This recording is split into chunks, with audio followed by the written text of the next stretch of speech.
پاکستان ایک ایسا ملک ہے جہاں کسی شہر گاؤں دیہات میں اچھا سکول کالج اور ہسپتال ہو نہ ہو مگر دربار اور مزار ضرور ہوگا۔ مزارات اور دربار سدا بہار کاروبار ہے۔ سٹیل ملز سے لے کر PIA تک، ریلوے سے لے کر PTV تک ہر ادارہ خسارے میں چلتا رہا، مگر مجال ہے جو کبھی مزارات کا بزنس ماند پڑا ہو۔ اس بزنس کو زوال نہیں ہے۔ پنجاب کے بعد سب سے زیادہ مزارات آزاد کشمیر میں ہیں۔ صرف کشمیر کے درباروں اور مزارات کی سالانہ انکم 159.809 ملین روپے ہیں۔ لاہور کے معروف دربار میں صرف جوتے رکھنے کا ٹھیکہ 2 کروڑ روپے پر ہوتا ہے، جبکہ اس ایک دربار کی 25 کروڑ 97 لاکھ 1,569 روپے ریکارڈ انکم ہوئی۔ مزار پیر مکی سالانہ انکم 48 لاکھ روپے، میاں میر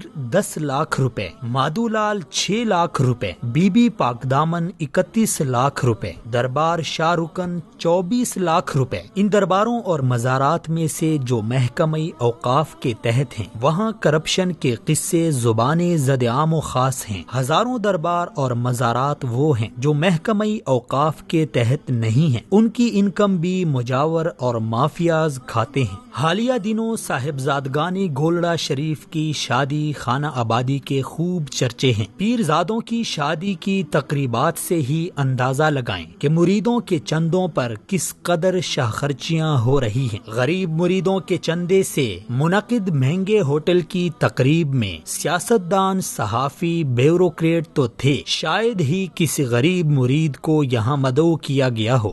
ہم کو تو میسر نہیں مٹی کا دیا بھی، گھر پیر کا بجلی کے چراغوں سے ہے روشن۔ سال گزشتہ راول پنڈی کے ایک پیر صاحب کے بیٹے کی شادی میں محتاط اندازے کے مطابق 1 ارب روپے کی فضول خرچی کر دی گئی۔ موصوف کے اسلام آباد کے پوش علاقے میں کئی بنگلے، کئی پیٹرول پمپ اور کئی شادی ہال ہیں، اور یہ سب اساسے گدی نشینی کی دین ہیں۔ مریدوں کے خون پسینے کی کمائی سے کھڑا کیا بزنس ہے۔ مستزاد یہ کہ ان درباروں میں وہ شرمناک کام ہو رہے ہیں جس سے انسانیت کا سر شرم سے جھک جاتا ہے۔ انہی درباروں میں بیٹھے جعلی پیر مذہب کی بدنامی اور شرمندگی کا باعث بن جاتے ہیں۔ کچھ عرصہ پہلے نیو TV کے پروگرام پکار میں انہی درباروں میں سے ایک دربار کے مجاور کرنٹ بابا نے انکشاف کیا کہ وہ اب تک 700 بے اولاد خواتین کے ساتھ ریپ کر چکا ہے۔ ان میں سے ایک 10 سالہ معصوم بچی بھی شامل تھی جسے 2 بار اس درندے نے اپنی ہوس کا نشانہ بنا ڈالا۔ کرنٹ بابا اپنے استاد کا نام سرکٹ بابا بتاتا ہے۔ شاگرد کے شکار کا یہ حال ہے تو استاد کا آپ خود اندازہ لگائیں۔ یہ سب خواتین ان جاہل پیروں اور عاملوں کے پاس